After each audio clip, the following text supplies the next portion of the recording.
This is an extract from Sapiens, A Brief History of Humankind by Yusuf Noah Harari. Initially, when the first versions of money were created, people didn't have this sort of trust, so it was necessary to define as money things that had real intrinsic value. History's first known money, Sumerian barley money, is a good example. It appeared in Sumer around 3000 BC, at the same time and place, and under the same circumstances in which writing appeared.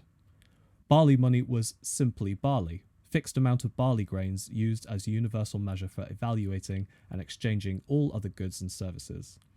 The most common measurement was the sealer, equivalent to roughly 1 litre. Standardised bowls, each capable of containing 1 sealer or 1 litre, were mass-produced so that whenever people needed to buy or sell, it was an easy measure for the necessary amount of barley. Today's episode is all about money, and I'm joined by Rupert, who is one of my tutees from Anderson 1, the tutor group of which the podcast is named. Rupert is a year 11 who has just finished his year.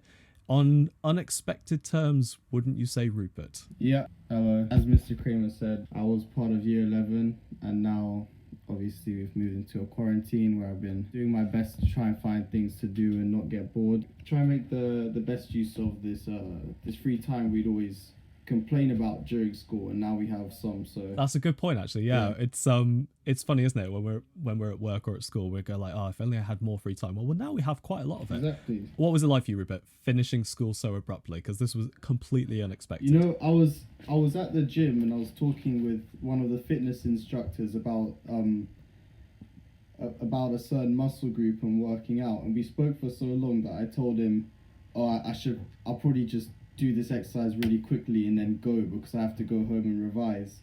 And then some guy comes in from the reception who also works there and says, guys, they're cancelling GCSEs, and I'm just like, what? Oh, and then it was the most surreal moment.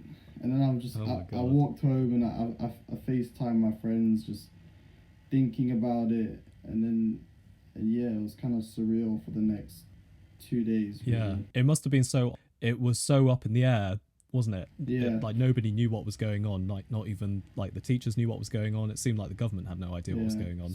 Some teachers were sure that GCSEs would be cancelled, others thought they'd still stay the same, and thus pushed us to revise even more, and it was a weird time. Yeah, it was very strange. How does it feel now, sort of a few weeks down the line, now that you've had some time to sort of get used to the idea? It's okay, because I've been trying to, I've been finding stuff to learn about, and maybe, come out with a skill at the end of this, although I don't know how long this quarantine is going to last. It could last 5 months, 6 months, a whole year, and things are going to drastically change from this point on. But the good thing is that after this, we're going to enter a big recession, like for the next 4 years. And then you make some money, you get a job, can maybe buy some property, especially if you're an adult already, you should buy some property. Do you mean that we're looking forward to an economic recession and that we should take advantage of it? Yes, because invest some money in something that's likely to go up again, you'll make a lot of money in the next 10 years. I wish I bought some shares in Zoom before the pandemic. Before Zoom was just another conferencing application along with FaceTime and WhatsApp and Slack and all of that stuff, and suddenly Zoom is where it's at. So only it's hard to predict these things. Well, it's all about timing, and you just never know. So that's it, exactly. Let's talk about today's episode. It's about money, and in Tutor Time we've discussed money on and off in sort of different formats. And I wanted to ask you, along with a couple of your friends who unfortunately couldn't be here today, to join me today, because you've always had some really good insight due to your experience and age in tutor time, but also you're a bit of an entrepreneur. And anybody knows about the tuck shop. The short-lived tuck shop. Well, me and my friend Betim, we were thinking, you know what, we might as well try and find a side hustle, and we thought selling sweets because it's very popular. So we thought, why don't we get our other friend in on it, Ilyas, who was in year 8 at the time, and decided that if we supply him and manage his actions as best as we possibly can, he sells the sweets and we all get a share, it'd come out okay. And it went downhill, because whether he was just defiant or our management wasn't good. Our seller ended up giving too many discounts, and then that's when the profits just, they weren't as good as they could have been. Or it sounds, in principle, sounds like a good idea. Like you said, you start off, you had some startup capital, you bought some merchandise, some stock, and like you said, you had your seller, but your seller was maybe, I don't know, fiscally irresponsible, not well trained enough. Maybe you're right. Maybe it was down to the management style. Who knows? Did you manage to make any money through the tuck shop? I think I made about £3 profit. So, £3. Don't spend it all at once. Yeah, exactly. Yeah. Have you ever earned money before, not including the tuck shop? For my baby sister's or my half sister, her party was a Pokemon themed party, and I had to dress up as a Pikachu mascot in this massive costume, and I got £20 from that. And then as of recently, I've signed up to do paper round on my street, and I'm also looking into other methods of making money and learning a skill such as copywriting is where you help. It's basically online marketing, and through that you don't need any initial capital to invest into something. It's just you learning the skill and then promoting yourself. You're writing the advertisements for them. For example, a company could be your client, and they'd say, we want you to write emails on a monthly basis to our customers in order to encourage more sales. So then I'd ask for the details about the product, etc., and then formulate an email through that, send that to them, they approve it, and then they'd pay me monthly income through that. But even if I don't make any money from it, it's a good skill to learn anyway, because marketing is a very important thing if you want to make it in the business world. For sure. That's a really nice idea. Well, not every company, especially a small company, they don't necessarily have a marketing division. And if it's maybe a small retail business or a small online business, it could just be, whoever the web designer is, plus the person who owns it, they might not have marketing experience, and that's where you come in. I think that's a really nice idea. Well, I'm learning the basics right now and trying to just learning of experienced copywriters, and then I'll be able to create my own templates for reaching out to people, and then the phone calls as well, because you have to know as much as the product or service as possible, because the specification is what attracts sales, not the fancy words you use to persuade someone. It's all about reach as well, isn't it? That the sort of business word for however many followers you can actually get, or how many people you can reach out to. You are part of the age of social media. I mean, you've grown up with it, so it's that must be quite an interesting way of getting into it. Sometimes I think that social media, at the same as many benefits as it can have, it's too much of a distraction, and it's kind of made this generation less of a hustling type, because they're so distracted on getting pleasure from liking pictures and watching funny stuff, rather than using their free time to go out and do something creative. It reminds me of that lesson we did on addiction. I think, wasn't it, where we talked about hits of dopamine from getting a like or getting a message on your iPhone or whatever it is. And I think you're right. I think it's too easy to be distracted by digital likes from a picture that you might have posted, and rather than getting a real genuine experience from something. Having the guts to do something, the ambition, I feel like could be less compared to previous generations, where they had to go out and get something if they wanted to do it. It may be a bit different, and more importantly, it's about how much you try to reach out to people. For instance, you could send 100 emails to different CEOs and only get 5 replies, and then the pricing comes in later. It's mostly about your determination to reach out to people. So about the networking bit first. Exactly. Yeah. Networking is very important. If you were to think about your earnings, then let's talk about the minimum wage in England, because I think it's probably a good idea for you and listeners to know what you're worth, what your value is when it comes to earning money.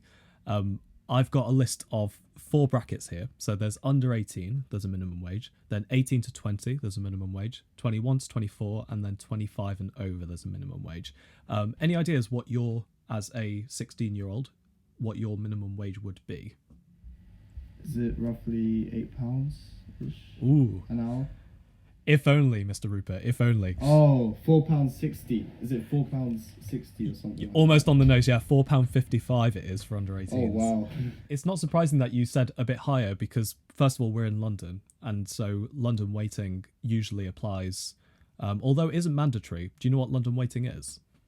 No. So to live in the capital and to work in the capital is going to be a lot more expensive. So London waiting is basically additional salary that employers are encouraged to include, although it's not mandatory, but a lot of businesses have a London waiting. You know, say you got a job in a pub when you were 18, for example, minimum wage currently £6.45. It wouldn't be unusual that they might top that up to £7.45. They, you know, give you an additional £1 an hour for working in London, sort of thing. Yeah. Okay. So yeah, so £4.55 is the minimum wage. How do you feel about that? I'm just trying to think how often, as a teenager, you'd work part-time. At £4.50 a week, £4.55 an hour, you know, if you wanted to earn a reasonable amount, you'd probably have to work maybe, I don't know, a good 8 hours on a Saturday, for example, you know, to get a good sort of £45 a week or so. It seems quite small for an 8-hour it does. job. What age bracket is it where the minimum wage is something like £11 or so? Well, I'll show you what they are. So currently, the minimum wage in England, so it's £4.55 for under 18s, and then 18 to 20 it's £6.45. Oh, then wow. to 21 to 24 it's £8.20, and then 25 and over it's £8.72. Oh, I thought it was higher. Yeah, it's you would think it, wouldn't you? A company that I used to work for, they start off with minimum wage, but then every 6 months you have like a review of how well you're doing, and they increase your wage if you know are doing well at your job, and they'll increase your wage if you the longer that you are there. And so, you know, you have these other things that affect it. So you might start with minimum wage, but if you're in a job which is encouraging, you know, people to stay long term, then they might do additional things to kind of give you a top up sort of thing. You've accomplished Duke of Edinburgh Bronze Award, and you were working towards silver? As of now, I have no idea. It's unlikely that we'll have an assessed silver expedition this summer. It's very unlikely. Yeah, seems unlikely, doesn't it? It'll probably be delayed for half a year, maybe. Who knows? Who knows what's going to happen? When you did Duke of Edinburgh Bronze Award, you volunteered as part of your award. Yeah. So that was almost basically work experience in a way, wasn't it? Yeah, I worked at an Oxfam bookshop just down the road. Nice one. Did that give you any thoughts about future careers or future jobs, or just, you know, did it give you a bit of an insight into the working world? It gave me an idea of what monotony feels like. To be honest. In my opinion, to get anywhere, you have to start off doing the things you don't like to eventually end up doing them. And for instance, that could be working in a shop to save up money. The shop, it might not be that great, but you just have to remind yourself of the bigger picture. So I kind of realized that, you know, it's not all glamorous. You have to kind of be rumbling in the deep end before you do well. It's really good that you have had that work experience from Oxfam, because like you say, you have an understanding now of what monotony feels like, and actually it gives you a better perspective on kind of, you know, I use quotation marks, what the real world is like, because the real world isn't instant fame and fortune. You know, very, very rare cases does that actually happen. Winning the lottery, sure, but and you can't count on them. Precisely, it's pure chance, really. And I think really what the important thing is, like you said, is earlier when you were talking about your idea of being a copyright marketer as a bit of an experience, is to have something to offer. I think that's the Yeah. real way that you're going to, add value, is another sort of business term, to the world, is having something to offer, whatever that be. Yeah. But I wanted to pause just to ask, to see if you had any questions at all. Well, I've always been curious about the way you integrate money and passion into one's lifestyle, like, and how you determine success through that. Say, for example, you could have a normal job and do your passion outside of it, or you could turn your passion into a job, but not an extremely lucrative job. For instance, you're a music teacher, and you've obviously turned your passion for music into a job, but you're not a millionaire. That you know of. I'm joking, I'm not a millionaire. Carry on.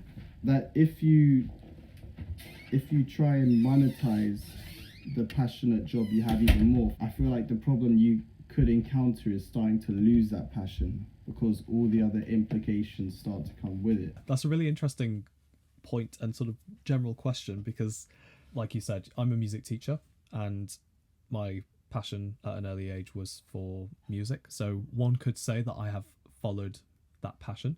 At the same time, being a music teacher doesn't have necessarily all of those same outlets that I would want as a quote unquote performing musician. And so I still, in my free time at home, do that sort of thing, and I try and record music at home and release it onto the internet. Now, that doesn't earn me any money, although it does earn me a great deal of satisfaction. But that would be an example, I think, of what you're saying in that sense. And there are so many examples of this. It's something to do with, like you were saying before, the implication of having something that you're really passionate about being the source of your income, especially if you don't feel like you're very good, which is a common trait for very good musicians or for very good artists or for very good performers of anything. They'll always have that self-deprecation and not think that their stuff that they produce is worthy enough to sell. You obviously have a great interest in fitness and that, and sort of health and strength, and you do lots of stuff in terms of going to the gym and training and such like that. And my question to you would be, is that something that you could see yourself using as a source of income in the future?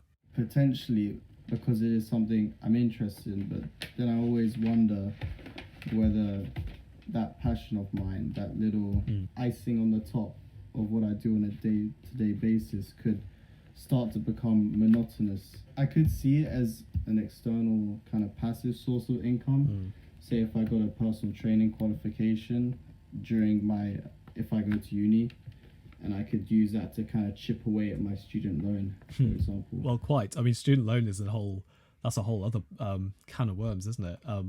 Is your idea then, after studying A-level, to go on to higher education? I'm not sure yet. I think generally it's a good move. I'm not sure. Yeah, university is a really it's a really hard decision to make, and for some people, it's like that is the absolute ultimate. I definitely want to do that, and for some people are a bit unsure. With higher education, university, etc., comes with, as you say, the student loan. And as we're talking about money, it'd probably be good to touch on that. What do you know about student loans, Rupert? Do you know what a loan is? It's money you'd borrow from a bank or a large institution that you pay back with interest. Absolutely. If you pay them off well, you could use them to gain positive credit, and then that positive credit will help you receive more important loans from the bank to do things that you could make money from later. For example, investing in property. They trust you. That's true, yeah. Gaining good credit or getting a good credit rating, basically your money history. And it starts right off from, when you take out your first phone contract. If you've paid off your 2 years Vodafone contract, that gives you positive credit. If you pay off your credit card each month, same thing, staying with the student loan. Now, we've got loads of different types of loans, obviously. We've got like a mortgage, which is like a loan given to buy your first house. Personal loans for a sum of money that you can spend in whatever way you want. For example, knocking through to build an extension in your house or to buy your first car. A payday loan, do you know what a payday loan is? No. Payday loans are like short-term loans that you're expected to pay within 30 days, for example. So it's like an overdraft. Kind of. Yeah, kind of like an overdraft. An overdraft is like an agreed amount of money that you can have negative money from the bank. And again, like any credit rating, if you pay that off, then you get good credit. Does it have high interest then? They tend to, because of their massive interest, they put loads of people in debt. It's the sort of thing where you borrow, I don't know, £400 because your car's broken down or something. Yeah, exactly. Something that doesn't cost too much money, but you just don't have 400 quid in your bank. And so you borrow that and they go, yeah, that's fine. You can pay the 400 back by the end of next month, but also we're going to charge you 200 on top of that. And that's you know, that's a small amount of interest. Some of these places have got like 4,000% interest, which is crazy. That's crazy. Yeah, it's nuts. That's why people get into debt so easily. Payday loans I would avoid. There's good and bad loans. For sure. Do you know how much roughly it is for a year's worth of university education these days? Well, for 3 years, it's like roughly 30,000. So I think its average is like 9,000 a year. Yeah, it's about $9,000 a year. So yeah, you'd be right. It'd be about 30,000 across the three. And on top of that, you might have something like a maintenance loan. Do you know what a maintenance loan might be? Could it be for your staying on campus? Yeah, it's like your living wage to pay your rent, basically. Yeah. When you pay back your student loan, any ideas how that process happens? When do you pay back your student? Is it kind of like a mortgage? It's kind of like a mortgage where you pay it sort of per month. You pay it back over time. Yeah, that's true. But there's a certain bracket that you have to reach before you start paying that back. Okay. From last I checked, it was about £19,000 a year before you start paying your student loan back, and they take a proportion of your wage basically. So you repay 9% of the amount you earn over your threshold. So if you earn once you start earning over £19,000, say if you earn £20,000 a year, then you pay back 9% of the £1,000 extra that you pay. Does that make sense? Oh, okay. Yeah. So if you start earning 20 grand and the threshold is 19 grand, then you would pay back 90% of £1,000, which is 9% of £1,000, which is what, 90 quid. So you pay about 90 quid a month, and it comes out before you get taxed, so you hardly even notice it. Okay. I've got a little bit of a quiz to finish us off with. All right, question 1: which way does the Queen's head face on our coin? Right. It is right. You're in the small percentage of people who get that right. Most people think it's left because... Any ideas why most people think it's left? Apart from coins, it's another thing that she appears on. I'm not sure. Stamps. Oh, okay. So yes, something that you probably rarely use. Any ideas what country in the British Isles has a £1 note? I'll give you a clue. There was a map of it in our tutor room. Is it where you're from? It's where I'm from, yeah. The Isle of Wight. Oh, the Isle of Man, Rupert. Oh! It's all right, everyone gets that wrong. Do you know, on the £5, £10 and £20 note, do you know who the figures are on the British money? So who's on the £5 note? I have no idea, but I could guess. I'll give you a clue. It's related to the bank holiday that we had on Friday. What was the bank holiday we had on Friday? It was VE Day. Winston Churchill. Very good, yeah. So Winston Churchill on £5. Who's on the £10? Lord Shaftesbury. I have no idea. It was replaced, I think, maybe a year or 2 years ago or so. Replacing Charles Darwin, it is Jane Austen. Oh, okay. Yes, Jane indeed. Austen. And finally, I can never remember this one. I've had to write this one down. The £20 note. Who is on our £20 note? I'm not very good at I've never looked at it. No, that's fair enough. And I imagine that it's increasingly rare that you actually use money at the moment. The new £20 is an artist called JMW Turner. I'm interested in what's going to happen to our money system since the pandemic. Are we going to stop being a cash country? Maybe everything would be contactless. It's definitely more hygienic, isn't it? Question: which of these is not a real bank? Barclays, NatWest, Santander, Monzo, and Plum. Plum. Plum is correct. Plum is a savings and investment robot, apparently. Okay, finally, is a question about Coca-Cola. Currently, Coca-Cola stands at, in shops on average, 34 pence per 100 millilitres, and Diet Coke is 26 pence per 100 millilitres. Why? Because the sugar tax. Correct. So, to finish off with, here's an interesting fact for you.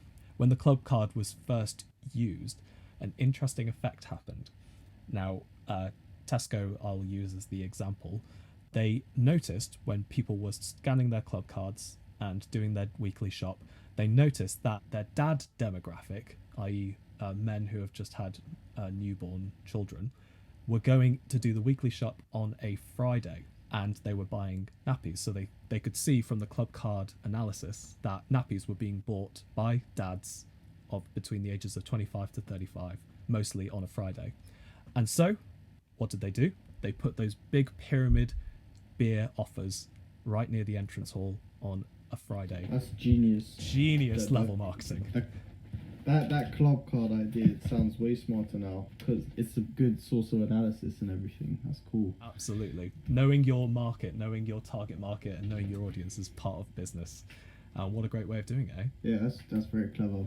Good stuff. Well, cool. All right. Thanks, Rupert, for coming on to today's episode. No worries. Any last words or any final questions that you want to ask? I think there's this thing I heard from this real estate mogul. He said, if you want to make money work for you. I guess that's my last peace offering. I mean, not peace, just, it's something to think about.